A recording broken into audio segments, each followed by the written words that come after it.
पैसों की तंगी में अटके है कुंभ राशि। 21 दिनों के अंदर बन जाएंगे लाखों के मालिक।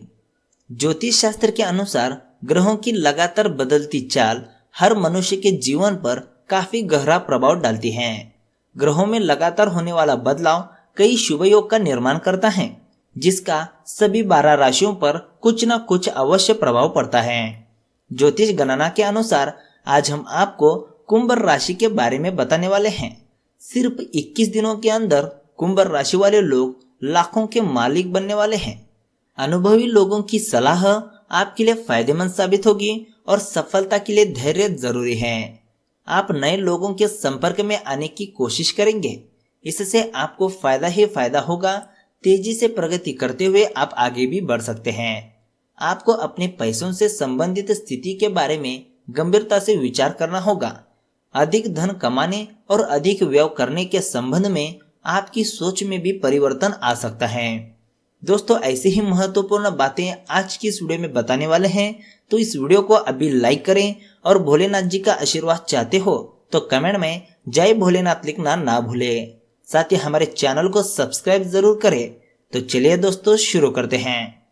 दोस्तों, सबसे पहले बात करते हैं कुंभ राशि की सामान्य राशिफल के बारे में। कामकाज में अपार सफलता हासिल होगी। कम मेहनत में आपको अधिक कामयाबी मिलने के योग बन रहे हैं। शारीरिक रूप से आप तंदुरुस्त रहेंगे। शनिदेव की कृपा से आर्थिक रूप से लाभ मिलने के योग बन रहे हैं। प्रेम जीवन खुशनुमा व्यतीत होगा। अविवाहित लोगों को विवाह का अच्छा रिश्ता मिल सकता है। इस राशि के लोग अपने परिवार में सुखी पूर्वक समय व्यतीत करने वाले हैं। आपको कोई बड़ी योजना भी हाथ लग सकती है, जिसका आगे चलकर अच्छा फायदा मिलेगा। दोस्तों, आप बात करते हैं ध्यान में रखने वाली बातों के बारे में। करियर में आगे बढ़ने के लिए आप अधिक कोशिश करेंगे। जीवन साथी की सलाह आपके लिए फायदेमंद साबित हो सकती है। आप अपने व्यापार में किसी भी प्रकार का बदलाव ना करें, अन्यथा आपको हानि होने की संभावना बनी हुई है। बच्चों की तरफ से कष्ट मिल सकते हैं। आपके व्यवहार में बदलाव भी आ सकता है, जिसके कारण घर परिवार के लोग काफी परेशान रहेंगे। नए नए लोगों से जान पहचान बढ़ेगी। दोस्तों, अब बात करते हैं कुंभ राशि की धन राशिफल के बारे में। आपके बड़े अधिकारी व ट्रेनर आपके गुणों को पहचानते हैं और जल्द ही आपको अच्छे परिणाम भी मिलने वाले हैं। जितनी अधिक महत्वाकांक्षा, उतनी ही अधिक प्रतिस्पर्धा की भावना, उतनी ही अधिक ईर्ष्या, घृणा, द्वेष तथा हिंसा की संभावना है। इनसे बचने की कोशिश करें। आप बेहद संवेदनशील महसूस कर सकते हैं। आपके दिल और दिमाग में भी मतभेद हो सकता है। ऐसे में जीत आपकी भावनाओं की होगी। दोस्तों, अगर हम कुंभ राशि की करियर राशिफल की बात करें तो अगर आप कोई नया काम शुरू करने जा रहे हैं तो आपके सहकर्मी आपका विरोध कर सकते हैं। अपनी सच्ची भावनाओं के बारे में उन्हें बताएं कि आप सोचे समझे सही तरीके से काम करना चाहते हैं और धीरे धीरे वो अपनी राय बदल लेंगे। इस दिशा में आपके द्वारा किए गए प्रयास आपको अपने लक्ष्य की ओर ले जाएंगे। दोस्तों, अगर हम कुंभ राशि की लव राशिफल की बात करें तो किसी लंबी यात्रा या विदेश यात्रा की संभावना है, किंतु दुर्घटना या हानि से बचकर रहें। यह समय रोमांस और अंतरंग खेल का है। आसपास की हवाओं में रोमांस है और आप इसका पूरा मजा भी लेंगे। यह दिन आपके सबसे अच्छे दिनों में से एक है। यह आपके जीवन का एक ऐसा चरण है जब आपका ध्यान निजी जीवन से हटकर स्वयं पर भी होगा। आप खुद के लिए कुछ स्पेशल करेंगे, जैसे अपने शौक को पूरा करना या अपने किसी खास से मुलाकात। भावनात्मक उतार चढ़ाव आपके कार्ड में है। कोई समस्या है तो प्रियतम से संपर्क करें, क्योंकि प्यार हर जख्म को भर देगा। दोस्तों, अगर हम कुंभ राशि की स्वास्थ्य राशिफल की बात करें तो अगर आपको हाई और लो ब्लड प्रेशर की शिकायत है तो आप अपनी स्थिति में बेहतर बदलाव महसूस करेंगे।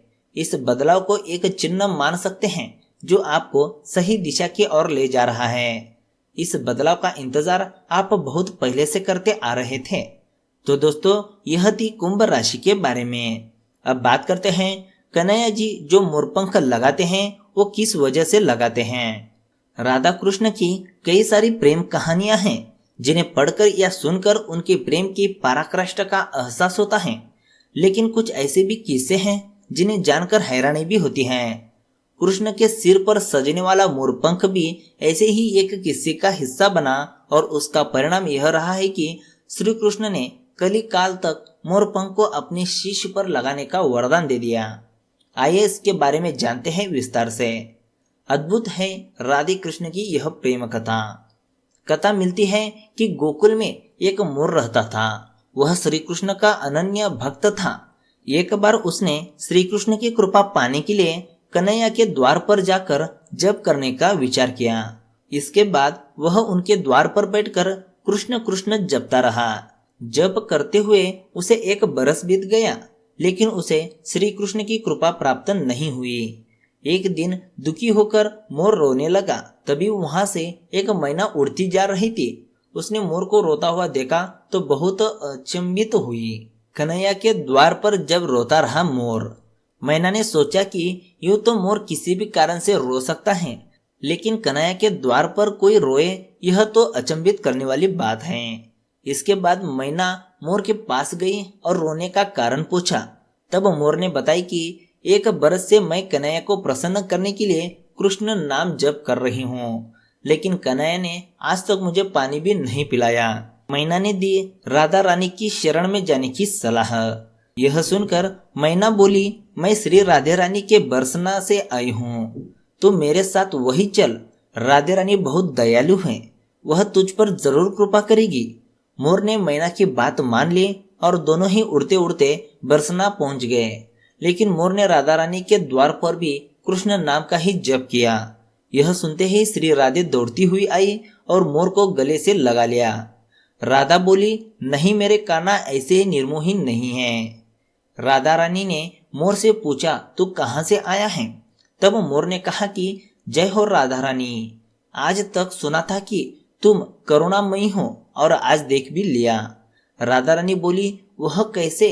तब मोर बोला, मैं पिछले 1 बरस कन्हैया के द्वार पर कृष्ण नाम जप कर रहा हूँ, लेकिन पानी पिलाना तो दूर, उन्होंने तो मेरी ओर देखा तक नहीं।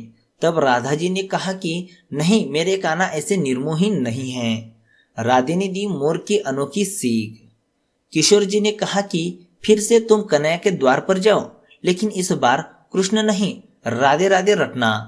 मोर ने राधा रानी की बात मान ली और लौटकर गोकुल वापस आ गया। फिर से कृष्ण के द्वार पर पहुंचा और इस बार राधे राधे रटने लगा। यह सुनते ही कृष्ण दौड़े चले आए और मोर से पूछा, तुम कहाँ से आए हो? तब मोर ने कहा है, माधव 1 बरस से तुम्हारा नाम संकीर्तन कर रहा था, तब तो तुमने मुझे पानी तक नहीं पिलाया। आज राधे राधे जपने पर दौड़ चले आए। राधे का नाम जपना सौभाग्य की बात। मोर की बात सुनकर कृष्ण जी बोले, मैंने तुझको कभी पानी नहीं पिलाया, यह मैंने पाप किया है, लेकिन तूने राधा का नाम लिया, यह तेरा सौभाग्य है। इसलिए मैं तुझको वरदान देता हूँ कि जब तक यह सृष्टि रहेगी तेरा पंख सदैव ही मेरे शीश पर विराजमान होगा। साथ ही जो भी भक्त किशोर जी का नाम लेगा वह भी मेरे शीश पर रहेगा। तो दोस्तों यह थी जो कि मोर पंख लगाने की कहानी। तो दोस्तों आज की इस वीडियो में आप समझ चुके होंगे कि कन्हैया जी किस वजह से मोर पंख अपने शीश पर लगाते रहते हैं। तो दोस्तों आज की इस वीडियो में बस इतना ही। मिलते हैं एक नई वीडियो के साथ। धन्यवाद।